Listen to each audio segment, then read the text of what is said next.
인생을 살아가는 모든 이에게 정말 중요한 질문이 있습니다. 바로 인간은 왜 사는가? 인생은 왜 살아가는가라는 질문입니다. 나 자신에게 진지하게 묻기도 하고 또 상대방에게 너 왜 사냐? 장난스럽게 혹은 질책하듯이 묻기도 합니다. 아직 스스로에게 이 질문을 하지 않으신 분이 계시다면 꼭 한번 물어보시기를 권합니다. 인간은 왜 사는가? 나는 왜 이 삶을 살아가고 있는 것일까? 왜냐하면 이 질문에 대한 대답이 인생의 목적과 또 인생의 길을 정하는 시작이 되기 때문입니다. 그리고 혹시 이 질문을 이미 하셨는데 아직 답을 구하지 못하신 분이 계시다면 제가 그 답을 알려드리겠습니다. 교회의 신앙 고백을 담은 이 웨스트민스트 신앙 고백서라는 것이 있는데요. 그리스도인이라면은 그것을 고백하고 또 믿고 따라야 할 내용들을 담은 책입니다. 그 책에서 인간이 사는 이유, 우리가 인생을 살아가는 이유에 대해서 이렇게 설명합니다. 하나님을 영화롭게 하고 즐거워하는 것. 하나님을 영화롭게 하고 하나님을 또 즐거워하는 것. 그것이 바로 우리가 이 땅을 또 이 인생을 살아가는 이유와 또 목적이 된다는 것이죠. 그리고 이것에 동의하는 사람이 바로 그리스도인이라고 합니다. 성도님들은 어떠십니까? 이것에 동의하시나요? 내가 살아가는 이 인생의 목적이 하나님을 영화롭게 하고 또 하나님을 즐거워하는 것이라는 것을 동의하시고 인정하십니까? 우리가 하나님의 영광을 위해 산다면 우리가 하는 모든 일, 먹든지 마시든지 일하든지 쉬든지 놀든지 이러한 우리 삶의 모든 순간순간이 하나님을 위한 일이 될 것입니다. 그렇기 때문에 하나님의 영광을 위해서 그리고 하나님을 기뻐하시는 우리 모두가 되기를 소망합니다. 인간은 왜 사는가? 이 질문과 더불어서 중요하고 또 의미 있는 질문이 한 가지가 더 있습니다. 바로 인간은 무엇으로 사는가입니다. 왜 사는가가 목적이라면 무엇으로 사는가는 어떻게 사는지, 즉 이 방법에 관한 질문입니다. 우리가 하나님의 영광을 위해서 우리가 하나님을 즐거워하며 기뻐하며 살기로 했다면 그 인생을 어떻게 또 무엇으로 살아가야 하는 것일까요? 혹시 예전에 있던 소설 중에 사람은 무엇으로 사는가라는 소설을 읽어보셨나요? 읽지는 않으셨더라도 아마 한 번쯤 제목은 들어보셨을 것입니다. 사람은 무엇으로 사는가는 러시아의 대문호인 톨스토이가 쓴 단편 소설입니다. 내용은 이렇습니다. 미하일이라는 천사가 하나님의 명령을 어겨서 벌을 받고 땅에 떨어지게 됩니다. 그가 다시 천사로 하늘에 올라갈 수 있는 방법이 한 가지가 있는데 그것은 바로 이 사람은 무엇으로 사는가에 대한 이 답을 얻는 것이었습니다. 미하일은 이 7년 동안 이 땅에서 살면서 구두공으로 열심히 삽니다. 그리고 여러 사람을 만나고 많은 일을 겪게 되는데요. 그러다가 사람은 무엇으로 사는지에 대한 답을 얻고 하나님을 찬양하며 천국으로 돌아가게 됩니다. 그가 얻은 답은 바로 사랑입니다. 사랑. 어떠신가요? 톨스토이가 이 소설을 통해서 말한 것처럼 인간은 사랑으로 산다는 것에 동의하시나요? 하나님을 영화롭게 하고 또 하나님을 즐거워하는 데 있어서 꼭 필요한 것이 사랑이라는 것을 인정하십니까? 우리 삶에 있어서 특별히 그리스도인에게 있어서 무엇보다 사랑이 너무나도 강조되는 이유는 다름 아닌 하나님이 바로 사랑이시기 때문입니다. 하나님은 성경 전체를 통해서 우리를 사랑한다라고 말씀하십니다. 이스라엘과 맺은 그 수많은 약속과 규정들을 통해서 또 하나님의 사람의 그 이야기를 통해서 하나님의 사랑이 얼마나 크고 위대한지 이야기하고 있습니다. 우리도 그 사랑을 확인합니다. 이스라엘을 통해서 확인한 것처럼 또 우리 삶을 돌아봤을 때도 하나님의 사랑이 아니었다면 지금까지 올 수 없구나라는 것을 고백하게 되는 것이죠. 특별히 고린도전서 13장은 사랑장이라고 불립니다. 13장 이 한 장 전체가 사랑에 관해서 말씀하고 있습니다. 바울은 이렇게 말합니다. 내가 사람의 방언과 천사의 말을 할지라도 사랑이 없으면 시끄러운 소리에 불과하다. 내가 예언을 하고 또 모든 비밀과 모든 지식을 알고 또 산을 옮길 만한 믿음을 가지고 있다고 하더라도 사랑이 없다면 아무것도 아니다. 내가 내 모든 재산을 나누어 주고 내 몸을 다른 일을 위해서 희생한다고 할지라도 사랑이 없으면 아무것도 아니다. 방언과 천사의 말, 예언, 모든 비밀과 지식, 또 구제와 헌신, 너무나도 귀하고 가치 있는 이 모든 것들이 사랑이 없다면 아무런 의미도 없고 아무런 가치도 없다라고 바울은 말합니다. 또한 마지막으로 바울은 이렇게 말하죠. 믿음, 소망, 사랑, 이 셋 중에 제일은 사랑이다. 그렇습니다. 이 사랑이라는 것은 그렇게 중요하고 또 가치 있는 것입니다. 세상 그 어떤 것과 비교해도 바꿀 수 없는 소중한 것, 그것이 바로 사랑이다라는 것을 바울은 고백합니다. 그런데 사랑에 대해서 우리가 반드시 알아야 하는 것이 한 가지가 있습니다. 너무나도 중요한 사실인데요. 그것은 바로 사랑은 우리 힘으로 가질 수도 없고 우리 힘으로 사랑을 할 수도 없다는 것입니다. 사랑은 우리에게서 시작한 것이 아니고 우리에게 속한 것도 아닙니다. 사랑은 오직 하나님에게서 왔고 하나님으로 인해 가능합니다. 이웃이나 가족을 사랑하는 것뿐만 아니라 하나님을 사랑하는 건 역시 하나님으로 인해서 가능한 것입니다. 요한일서 4장 7절입니다. 사랑하는 자들아 우리가 서로 사랑하자. 사랑은 하나님께 속한 것이니 사랑하는 자마다 하나님으로부터 나서 하나님을 알고. 요한일서 4장 19절입니다. 우리가 사랑함은 그가 먼저 우리를 사랑하셨습니다. 하나님이 먼저 우리를 사랑하셨기에 우리가 다른 사람을 사랑할 수 있게 되었고 우리가 하나님을 사랑한다는 것입니다. 그렇기에 사람이 무엇으로 사는가라는 질문에 우리는 사랑으로 삽니다라고 대답하기보다는 더 정확한 답을 말할 수 있어야 합니다. 바로 우리는 하나님의 사랑으로 삽니다. 그리스도인은 하나님의 사랑으로 삽니다라고 대답할 수 있어야 하는 것이죠. 오늘 본문에서도 사도 요한은 바로 그것을 말합니다. 그리스도인은 바로 하나님의 사랑으로 산다는 것을 말하고 있습니다. 하나님의 사랑으로 살고 계십니까? 매일매일 이 하나님이 주시는 사랑이라는 그 생명의 양식으로 살아가고 계시는지요? 이 시간 그리스도인은 무엇으로 사는지, 특별히 하나님의 사랑으로 산다면 하나님의 사랑으로 사는 우리는 어떠한 삶의 모습으로 살아야 하는지에 대해서도 함께 나누는 시간이 되었으면 합니다. 오늘 본문을 다시 한번 읽어보겠습니다. 보라, 아버지께서 어떠한 사랑을 우리에게 베푸사 하나님의 자녀라 일컬음을 받게 하셨는가. 우리가 그러하도다. 그러므로 세상이 우리를 알지 못함은 그를 알지 못함이라. 이 오늘 본문은 보라라는 이 단순한 명령으로 시작합니다. 여기에서 보라라는 것은 이 눈으로 보라는 것만 뜻하는 것이 아닙니다. 이 보라에는 다른 의미가 있는데요. 바로 열광하고 감격하라라는 것입니다. 그러니까 뜨거워지고 이 벅차 오르라는 것이죠. 그러니까 하나님의 사랑으로 열광해라. 하나님의 사랑으로 감격해라. 하나님의 사랑으로 뜨거워져라라고 사도 요한은 우리에게 명령합니다. 그 위대하신 하나님의 사랑으로 따뜻해지는 것을 넘어서 뜨거워지고 벅차오르라는 것입니다. 그리고 여기에는 또 한 가지 의미가 있습니다. 보라의 또 다른 의미는 바로 참여하라입니다. 참여하라. 그러니까 하나님의 사랑에 우리도 역시 함께 하라는 것이죠. 그래서 오늘 본문 1절을 원래 의미를 통해서 읽으면 좀 새롭게 다가옵니다. 한번 읽어보겠습니다.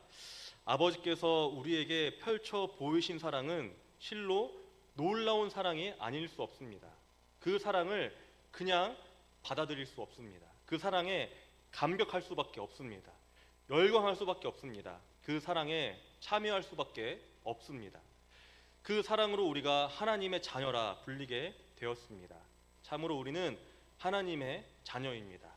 그러나 세상은 하나님을 알지 못하기에 하나님의 자녀된 우리를 알 수 없습니다.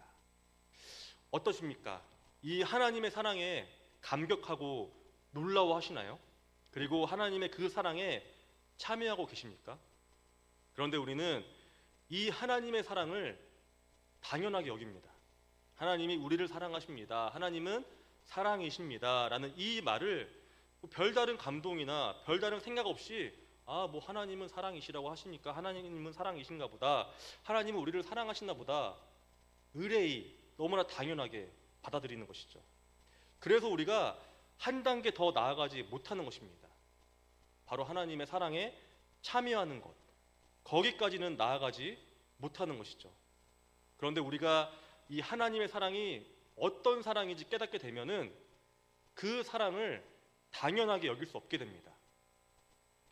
요한은 오늘 이 본문에서 이 하나님의 사랑에 대해 한 가지 단어를 덧붙입니다.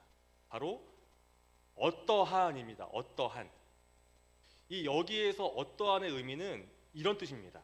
이 땅에서는 도저히 발견할 수 없는, 마치 다른 세상에서 온 것과 같이 특별하고 놀라운 것, 이것이 바로 어떠한이라는 것이죠. 즉 하나님이 우리에게 보이신 그 사랑은 마치 다른 세상에서 온 것 같이 특별하고 놀랍다는 것입니다. 오직 이 하나님만이 가능한 사랑, 그 사랑을 우리에게 베푸셨음을 의미합니다. 하나님의 사랑은 어떤 사랑일까요? 하나님의 사랑은 과연 우리 인간의 사랑과 무엇이 다른 것일까요? 이 사랑하면 왠지 모르게 듣기만 해도 마음이 따뜻해집니다. 그리고 평안해지죠. 이 사랑하면 어떤 모습이 떠오르시나요? 이제 아기를 안고 이 사랑스럽게 바라보는 이 어머니의 모습이 떠오릅니다. 이 서로를 바라보며 미소 짓는 이 연인 간의 모습이 떠오르기도 하죠.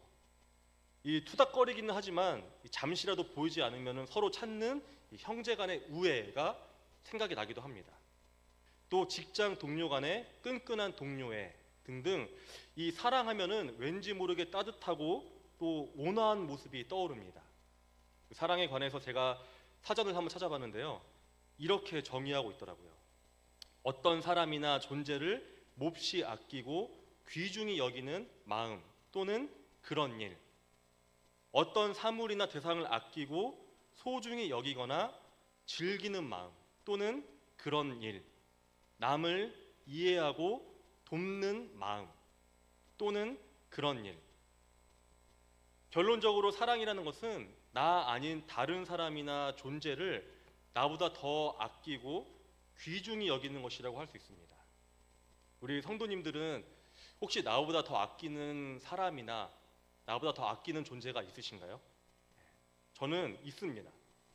바로 우리 쌍둥이 아이들인데요.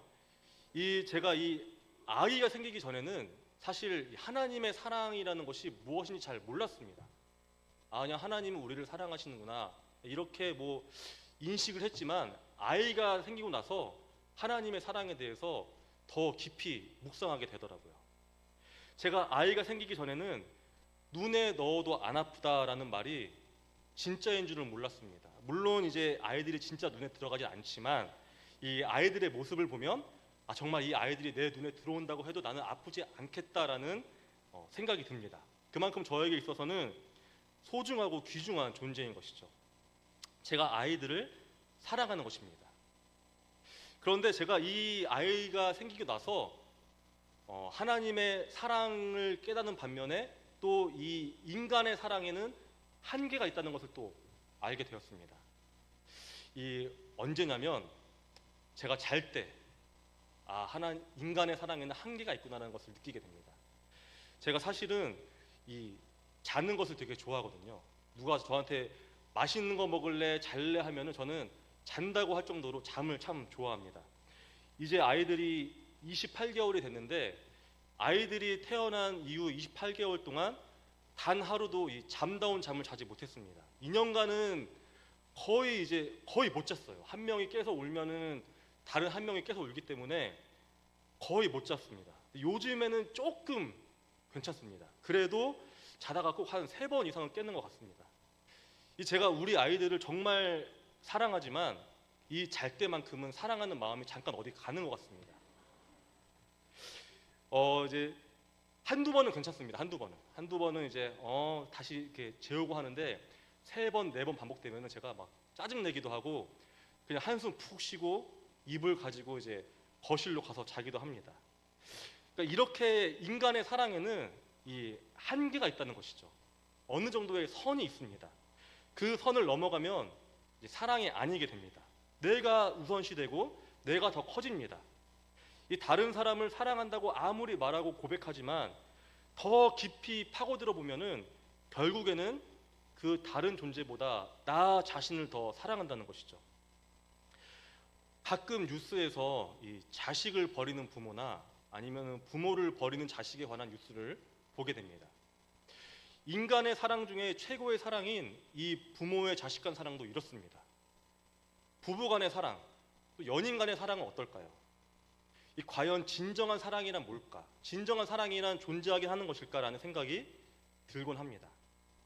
남을 사랑한다고는 하지만 결국에는 나 자신을 더 사랑하는 것이 인간의 사랑이고 인간의 사랑에는 한계가 있습니다. 그런데 하나님의 사랑은 그렇지 않다는 것이죠. 하나님의 사랑은 어떠한 사랑, 즉 이 세상에는 존재하지 않는 사랑입니다. 이 세상에서 볼 수 없는 차원이 다른 참 사랑입니다. 우리는 그 사랑을 그냥 말로만 들은 것이 아닙니다. 그 사랑이 전해져 오는 이야기도 아니고요, 가르침도 아니고 어떤 사상이나 이론도 아닙니다. 우리는 그 사랑을 실제로 경험했습니다. 어떻게 경험했을까요? 바로 십자가입니다. 하나님은 우리에게 그분의 사랑을 보이셨습니다. 바로 하나뿐인 아들 예수 그리스도를 우리를 대신해 십자가에 달려 죽게 하셨습니다. 생각해 보십시오. 다른 사람을 위해서 죽으라면은 내가 죽었지, 어떻게 내 목숨보다 소중한 아들을, 그것도 다른 이도 아니고 죄로 가득한 우리를 위해서 대신 십자가에 달아 죽게 할 수 있을까요? 그 죄인을 위해서 눈에 넣어도 아프지 않을 내 소중한 자식을 희생할 수 있는 사람이 과연 누가 있을까요? 그런데 하나님은 그것을 하셨다는 것이죠. 죄로 가득한 이 죽음밖에 남지 않은 추악한 그 죄인인 우리를 위해서 하나님은 자신의 모든 것을 희생하셨습니다. 그래서 하나님의 사랑은 어떠한 사랑, 이 세상에는 절대 존재하지 않는 그런 사랑입니다. 그리고 그 사랑을 우리가 받았다는 것이죠. 요한은 이러한 하나님의 사랑을 받은 것을 인정하는 자들에게는 특별한 것이 있음을 고백합니다. 그 고백은 바로 하나님의 사랑을 받고 그 하나님의 사랑을 인정하는 자에게는 변화가 있을 것이다 라고 요한은 말합니다. 어떠한 사랑을 우리에게 베푸사 하나님의 자녀라 일컬음을 받게 하셨다. 그러니까 하나님의 사랑으로 우리가 진정 그분의 자녀가 되었다는 것입니다. 이전에는 죄의 자녀였지만 이제는 하나님의 아들 또 하나님의 딸이라는 이 새로운 이름을 얻게 되었습니다. 이렇게 새로운 이름으로 불린다는 것, 이 새로운 호칭으로 불린다는 것은 이 단순히 그냥 이렇게 불린다라는 것을 의미하는 것이 아니라 이 정체성의 변화를 의미합니다. 모든 것이 완전히 변하는 것을 의미하는 것이죠. 사랑하니까 이름을 붙입니다. 사랑하니까 호칭을 붙입니다. 혹시 우리 성도님들 중에 강아지나 고양이 혹은 이제 뭐 애완동물 키우시는 분 계신가요? 뭐 고양이를 키울 때 야옹아라고 부르시는 분 계실까요? 강아지를 키울 때 멍멍아라고 부르시는 분 아마 한 분도 안 계실 것입니다. 그 누구도 그냥 멍멍이, 야옹이 이렇게 부르지 않습니다. 이 사랑할수록 또 관심이 많을수록 이 심사숙고해서 좋은 이름, 새로운 이름을 붙여줍니다. 그리고 그 이름을 부를 때 그냥 부르는 것이 아니라 최대한 다정하고 따뜻하게 부릅니다.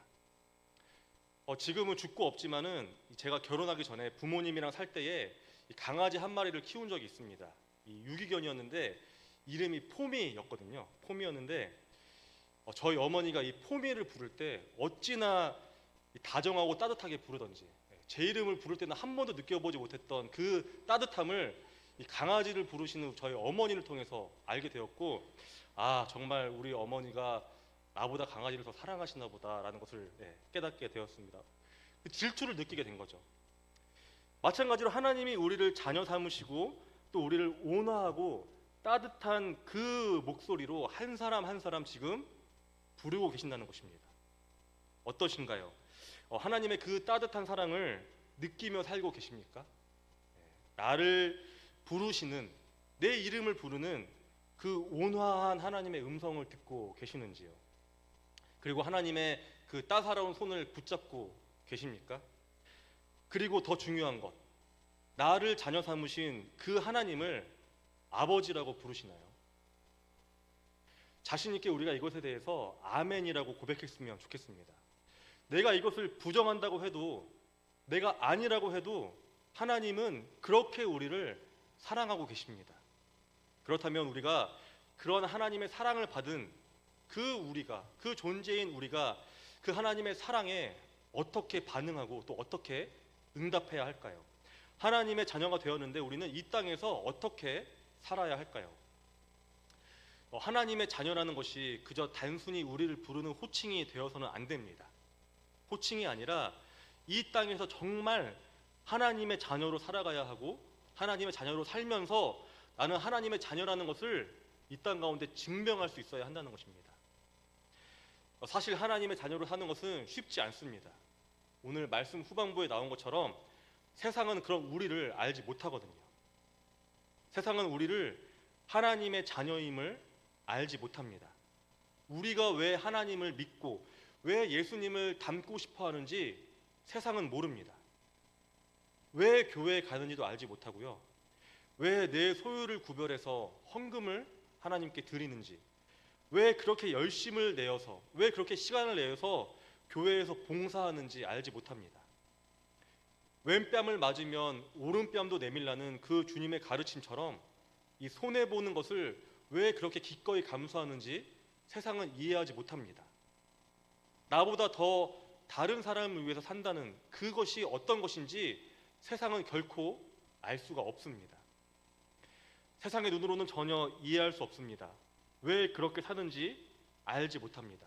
왜냐하면 그들은 하나님이 어떤 분인지 알지 못하기 때문입니다. 하나님이 어떤 분인지 알지 못하기 때문에 하나님이 얼마나 큰 사랑을 베풀어 주셨는지도 그들은 알지 못합니다. 그렇다고 해서 우리는 여기에서 포기하면 안 됩니다. 그렇기에 우리는 하나님의 사랑을 받은 우리는 우리가 사는 삶의 방식을 여전히 온전하게 보여줘야 합니다. 왜냐하면 그들이 하나님을 아는 것은 바로 우리를 통해서 알기 때문입니다. 우리가 세상과 똑같이 산다면 세상은 우리에게 관심을 두지 않습니다. 그러나 우리가 이 세상과 다르게 이 하나님의 가치로 이 땅을 살아간다면 그들은 우리에게 관심을 가집니다. 그리고 더 나아가서 하나님에 대해서 관심을 갖게 될 것이고요. 더 나아가서 하나님을 믿게 될 것입니다. 그래서 하나님의 자녀는 어떤 사람인지, 그리고 그 사람들은 이 세상과 구별된 자로서 어떻게 사는지 우리의 삶을 통해서 보여줘야만 합니다. 성경을 보면은 많은 사람이 나옵니다. 그런데 성경에는 아무나 나오지 않습니다.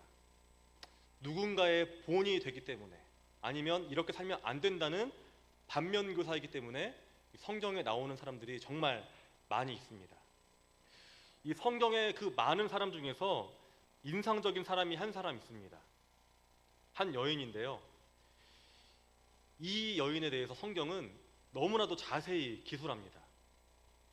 이 여인이 하나님을 만나기 전에 어떻게 살았는지, 그리고 예수님을 만나고 어떻게 변화되고 있는지, 그리고 예수님을 만난 후에 이 세상에서 어떠한 존재로 거듭나고 어떻게 살아갔는지에 대해서 기록합니다.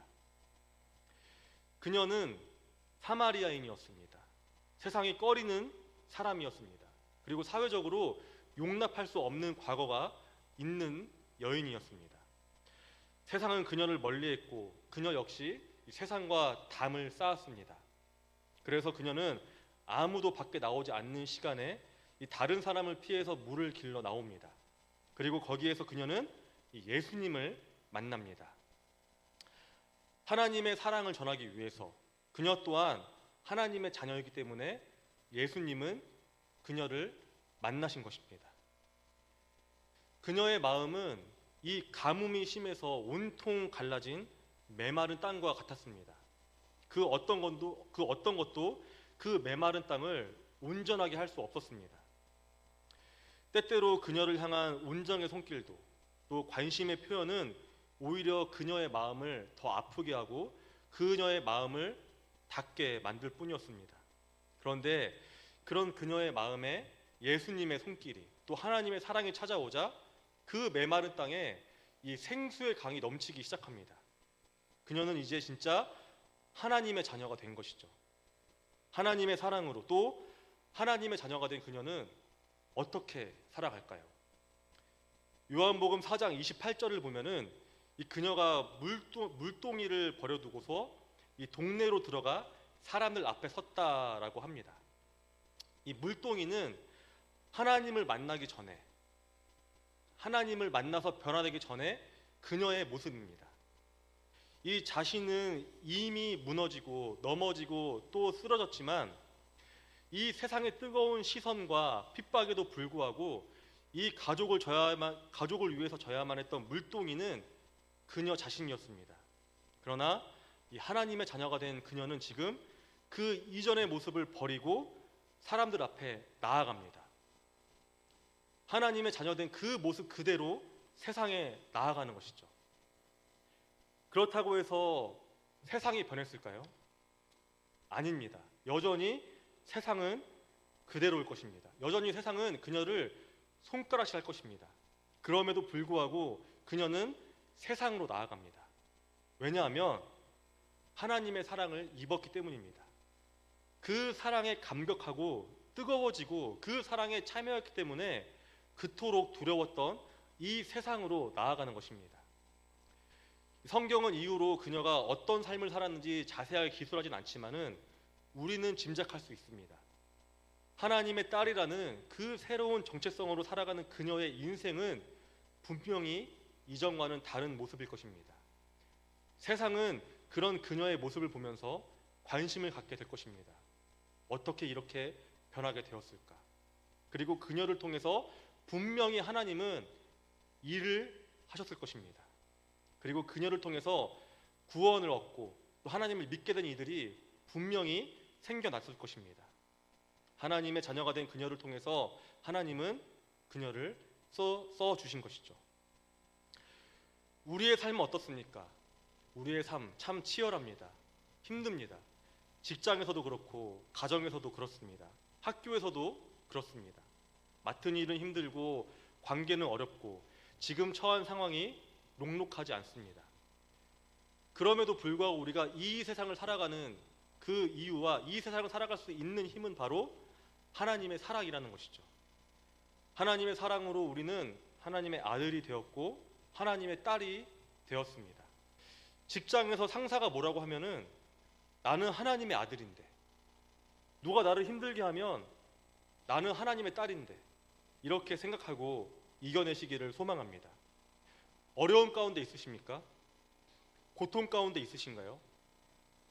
우리는 하나님의 아들과 딸입니다. 한번 생각해 보십시오. 부모가 가장 행복할 때가 언제일까요? 부모가 가장 행복할 때는 내 자녀들이 기뻐할 때, 내 자녀들이 행복할 때 가장 기쁘고 행복합니다. 마찬가지입니다. 우리가 늘 울고 슬퍼하고 힘들어하고 지쳐 있으면 우리를 바라보는 하나님의 마음은 어떨까요? 그분이 우리를 자녀 삼으신 것은 우리가 이 땅 가운데 승리하게 함에 있습니다. 그러니 용기를 내어서 하나님의 자녀답게 사시기를 소망합니다. 하나님은 그분의 자녀를 고통 가운데 두지 않으십니다. 하나님은 우리에게 이 삶의 어려움을 이길 그 힘을 분명히 주실 것입니다. 우리를 향한 하나님의 그 사랑은 이 세상 그 어떤 시련과 고통보다 큽니다. 비교할 수 없을 정도로 강력합니다.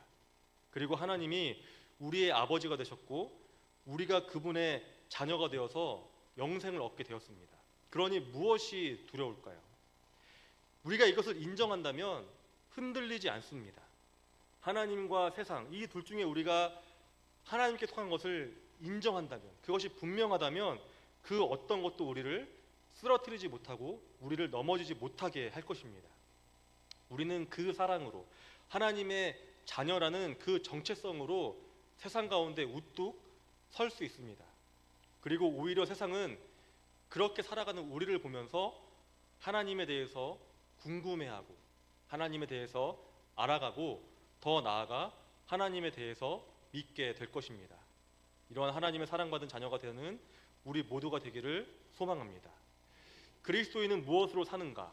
우리는 하나님의 사랑으로 삽니다. 우리가 아직 죄인 되었을 때에, 연약할 때에 하나님은 우리를 사랑하셔서 모든 것을 내어주시고 우리를 자녀 삼아 주셨습니다. 그 사랑으로 살기를 원합니다. 비록 세상은 모른다고 할지라도, 하나님을 인정하지 않고 우리를 핍박한다, 우리를 모른다 할지라도 여전히 우리를 향한 하나님의 사랑에 열광하고 감격하고 또 그 사랑에 참여하기를 원합니다. 그리고 그때 누리게 될 하나님의 영광을 소망하며 사는 우리 모두가 되기를 소망합니다. 함께 기도하겠습니다.